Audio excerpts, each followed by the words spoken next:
So, first of all, I would like to introduce myself. I am Marian Isusirail, a second-year college, taking up Bachelor of Science in Business Administration, major in Financial Management.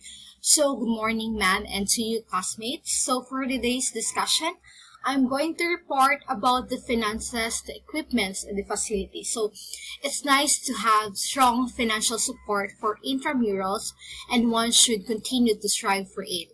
But many fine programs have existed with almost no support. It may be possible to solicit funds from business community by letting a local business sponsor part of the program, specific program rather. So, any successful sports program must have good financial management.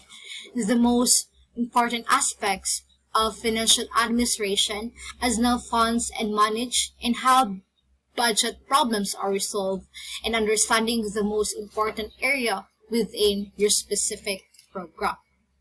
So, let's talk about the finances, the equipments, and the facilities in a program or the sport program.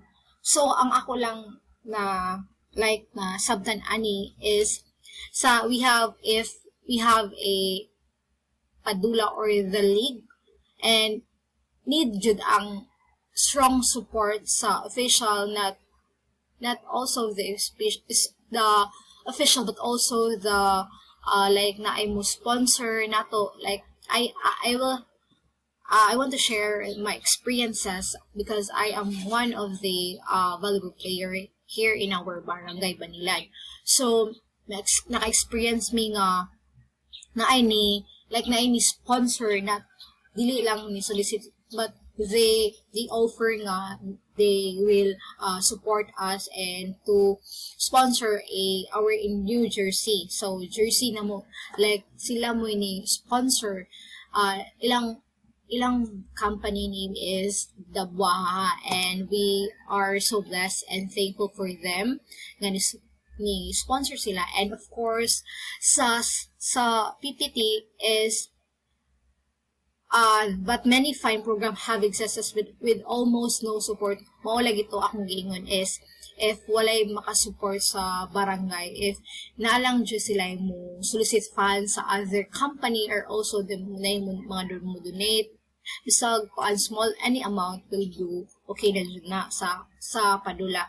And of course the finances sa usa ka program, the sport program is very important jud. If walay mga finances sa mga equipments or the facilities nga mo take ana and wala jud mo, if walay mga inana, so dili mo successful ang atong padula or the league atong ginambuhat. And of course it's nice to have strong financial support, especially sa mga prizes o sa itong mga manghatag sa mga prizes, ng atong mga equipment na atong ipanggamit. Of course, the equipment and the facilities like sa mga referees, sa mga pasnak, or even sa table like mga pasnaks or the kanang mga referee nga atong ispildo nila. And